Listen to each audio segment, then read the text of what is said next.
Bonjour à tous. Allez, nous continuons la complexification des génomes. Nous avons vu qu'il existe des transferts horizontaux de gènes, c'est-à-dire des transferts entre individus de même âge ou entre individus d'espèces différentes. Nous allons voir aujourd'hui que l'endosymbiose, c'est-à-dire une symbiose dans laquelle un des deux organismes se trouve à l'intérieur de l'autre, peut également enrichir les génomes. Vous êtes prêts? C'est parti!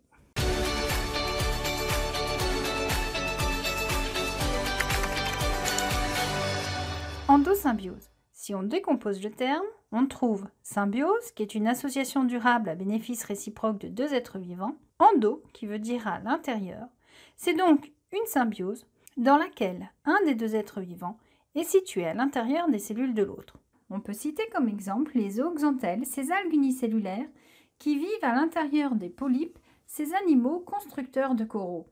Dans ce cas, l'endosymbiote apporte à son hôte des molécules organiques issues de la photosynthèse. En contrepartie, la cellule hôte procure à l'endosymbiote une protection et parfois même des nutriments. Dans certains cas d'endosymbiose, la cellule hôte intègre une part importante du génome de l'endosymbiote. Ainsi, le génome de la cellule hôte est enrichi.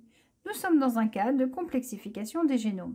On peut citer l'exemple bien connu de la limace Elysia émeraude, qui à la naissance est brune, mais qui après son premier repas d'algues de type Vaucheria littorea arbore une belle couleur verte. L'algue est mangée et sa digestion partielle laisse intacts les chloroplastes.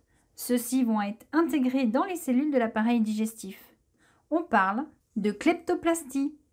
Klepto, kleptomane, voler. Plastie, plaste, chloroplaste. Elle vole les chloroplastes de l'algue qu'elle a mangée. Ainsi, l'Elysia pourra récupérer des molécules organiques produites par le chloroplaste grâce à la photosynthèse. Elle pourra donc se priver de manger pendant plusieurs mois. Seulement voilà, ces chloroplastes ne sont pas des organites de cellules animales, ce sont des organites de cellules végétales. Et en temps normal, pour être maintenus, ils ont besoin d'une protéine, la protéine PSBO, dont le gène se situe dans l'ADN nucléaire des algues et non dans l'ADN du chloroplaste. Ainsi, si Elysia peut rester plusieurs mois sans manger et sans renouveler ses chloroplastes endosymbiotiques, c'est qu'elle produit la protéine PSBO. Cela signifie qu'Elysia doit posséder le gène PSBO responsable de la production de cette protéine. La comparaison sous anagène du gène PSBO des algues avec celui rencontré chez Elysia montre 100% d'identité. La comparaison des séquences nucléotidiques des gènes PSBO de l'algue Vaucheria et de la séquence nucléotidique complète de l'ADN chloroplastique montre qu'il n'y a aucun point commun entre les deux. Ainsi, le gène PSBO n'est pas un gène chloroplastique, mais bien un gène nucléaire. Il existe chez l'algue. Cela signifie qu'il y a eu transfert du gène entre l'algue et la limace. La théorie de l'endosymbiose ou théorie endosymbiotique est l'hypothèse selon laquelle les chloroplastes et les mitochondries des cellules eucaryotes, du fait qu'ils possèdent leur propre ADN et soient doués de division, proviennent de l'incorporation par certaines archées de bactéries avec lesquelles elles auraient entretenu une relation endosymbiotique. Les archées, anciennement appelées archéobactéries, sont des micro-organismes unicellulaires, prokaryotes, c'est-à-dire ne présentant pas de noyau. Elles ont longtemps été considérées comme des bactéries particulières jusqu'à ce que les recherches phylogénétiques montrent que du point de vue de leur génétique, les enzymes impliquées dans la lecture de l'ADN sont apparentées à celles des eucaryotes et non à celles des bactéries.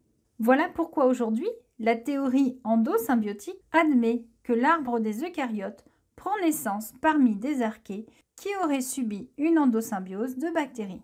Ainsi, la lignée des eucaryotes proviendrait de la lignée des archées qui auraient subi différentes endosymbioses permettant la naissance du règne végétal, du règne des champignons, le règne animal, eux-mêmes résultant du règne des protistes. Les chloroplastes, comme ceux observés dans les cellules végétales et qui sont à l'origine de la production de glucose stockée sous forme de sucre complexe de type amidon, en raison de leur structure, seraient issus de cyanobactéries vivant en symbiose dans le cytoplasme de cellules eucaryotes ancestrales. Ces symbiotes seraient devenus des organites et la cellule hôte aurait profité des caractéristiques génétiques du symbiote et serait devenue alors photosynthétique. Le chloroplaste contient de nombreux sacs aplatis dans lesquels se déroule la photosynthèse. On retrouve ces sacs aplatis, que l'on appelle également des thylakoïdes, dans les cellules des cyanobactéries. Les mitochondries, organites permettant l'oxydation du glucose et la libération d'énergie, proviendraient de l'endosymbiose de bactéries aérobies. En effet, on remarque une organisation très proche. L'ADN est libre dans le milieu, on y trouve des ribosomes et des granules, comme chez les bactéries. Ainsi, la complexification de la vie est passée par une complexification des génomes, car je vous rappelle que le génome d'un individu correspond à son génome propre, celui situé dans son noyau, et au génome associé, c'est-à-dire celui que l'on va trouver dans les organites ou les cellules vivant avec lui. Les endosymbioses ont donc permis l'acquisition de nouvelles potentialités et ont donc permis l'évolution de la vie.